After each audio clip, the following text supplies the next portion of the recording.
मंत्रम अक्षरम नास्ति नास्ति मूलम अनौषधम अयोग्यः पुरुषो नास्ति योजकस्तत्र दुर्लभ। इसी मंगल कामना के साथ आप सभी का हार्दिक स्वागत एवं अभिनंदन। आइए गुरु वंदना से कार्यक्रम का शुभारंभ करते हैं। ओम श्री दक्षिणामूर्ति गुरुवे नमः। ओम शांतं त्रिनेत्रं विदुकांति शुभ्रं संविभ्रतं दोष्कशुभै चतुर्भिः मुक्ताक्षमालां कलशं सुधाया श्रीज्ञानमुद्रामपि पुस्तकं च दिव्यांबरं चन्दनगन्धलेपैः समुज्ज्वलांगं मणिरत्नकैः च वीरासनस्थं च शशाङ्कचूडं श्रीदक्षिणामूर्तिगुरुं स्मरामि। होत्रागृहोत्रागृहविश्यहोत्री होमादि सर्वाकृतिभासमानं यद्ब्रह्म तद्बोधवितारणीभ्यां नमो नमः श्री गुरुपादुकाभ्याम। आप सभी का ये जो कड़ी चल रही है एक अद्भुत अनोखी नदी की, उसमें आप सभी का हार्दिक स्वागत एवं अभिनंदन। आइए अगले श्लोक की ओर बढ़ते हैं। बंधूक खट्वांगधरं मनोज्ञं पुष्पेक्षुको दंडधरं द्विहस्तं ईशान संस्थं कुसुमादिभूषं रत्यान्वितं काममहं स्मरामि। इस श्लोक में ईशान कोण में स्थित कामदेव के स्वरूप का वर्णन है। स्वरूप का वर्णन करते हुए कहते हैं कि मैं एक हाथ में बंदूक पुष्प तथा खाट का पाया और दूसरे हाथ में पुष्प बाण एवं ईख से बने हुए धनुष का धारण करने वाले दो हाथ वाले कुसुम आदि से विभूषित रति से युक्त अत्यंत सुंदर ईशान कोण में स्थित कामदेव को उनका स्मरण करता हूँ। अगले श्लोक की ओर बढ़ते हैं। स्मेराननाड्यं शरदिन्दुगौरं प्रीत्यायुतं श्रीऋतुराजराजं रत्नादिभूषं ललितं वसन्तं वायव्यसंस्थं सततं नमामि। इस श्लोक में वायव्य कोण में स्थित बसंत का स्वरूप का वर्णन है। कहते हैं कि मैं बसंत को निरंतर प्रणाम करता हूँ कि जो विकसित मुख से युक्त हैं, शरतकालीन चंद्रमा के समान गौर वर्ण वाला है, प्रीति से युक्त है, ऋतुओं का राजा है, रत्न आदि से अलंकृत है, सुंदर है तथा वायव्य कोण में स्थित है। दोस्तों, ये जो नदी का वर्णन है, जैसे हम आप जब सज धज के तैयार होते हैं तो अपना स्वरूप देखने के लिए किसी न किसी दूसरी वस्तु का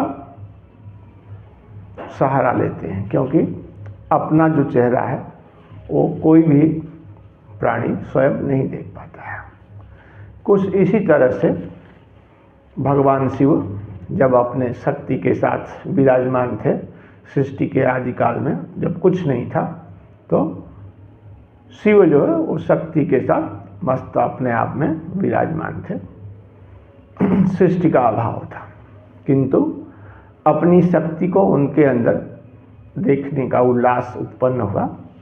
तो जो उनकी शक्ति हैं, जो भगवती हैं, उल्लास के कारण भगवती यानी उनका तेज, उनकी कीर्ति, यश जो भी कह लें, समस्त जो है वो सबको देखने के लिए, स्वरूप में देखने के लिए भगवती ने एक लीला रचा। जैसे होता है ना, हम कोई भी कार्य करते हैं तो सर्वप्रथम एक अपनी सीमा निर्धारित करते हैं। जैसे हम भी क्या है कि एक परिवार में बनते हैं, फिर धीरे धीरे उसमें अपना आगे बढ़ते हैं। तो ठीक उसी तरह से भगवान शिव जो है, उनकी इच्छा से भगवती ने सब सर्वप्रथम भूपुर चक्र की स्थापना किया, जिसमें 4 द्वार, और उसके बाद 4 द्वार के बाद जितने सब कोण हैं वो सब में अलग अलग स्वरूप में वो स्थित हो गई।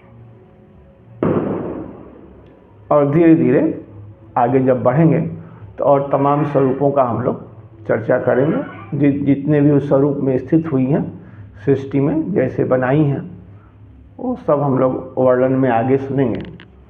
और जब वो निर्माण उनका पूर्ण हुआ तो जो उनकी शक्ति है, उन्होंने अपने आप को समस्त खाका खींचने के बाद, सृष्टि की रचना करने के बाद, अपने आप को जो उनका सूक्ष्मतम रूप था, इच्छा ज्ञान क्रिया, उसके माध्यम से वो सब प्राणी मात्र में, हर कण कण में विराजमान हो गई। जब वो विराजमान हुई तो जो भगवान शिव हैं वो साक्षी भाव से हर एक में स्थित हो गए। वही हैं जो कि हमारे आपका समस्त कार्य का वो अंतःकरण में बैठ करके सबको विचार विमर्श करते हैं, और जैसा जो कर्म करता है उस हिसाब से वो जो सुख दुख का अनुभूति उसको अपने मन में उत्पन्न होता है। ये जो संसार है, जो उनकी दिव्य शक्ति है,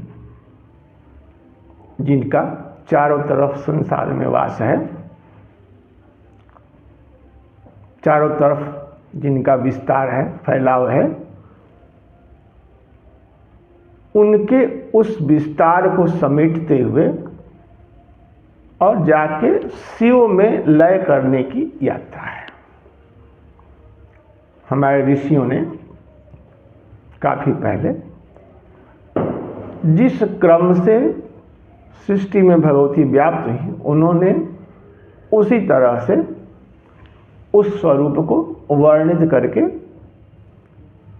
अपना एक माध्यम से व्यवस्थित ढंग से उन्होंने रख दिया, जिसमें श्री विद्या जो है, जिसका प्रथम स्थान है, और सारे रहस्य इसमें आपको उनके जितने भी आवरण हैं क्रमबद्ध ढंग से उनके समस्त स्वरूपों का वर्णन करते हुए, ताकि ये एक सीढ़ी का कार्य कर सके, इस निमित्त हमारे ऋषियों ने ग्रंथ के माध्यम से उसको पिरो दिया।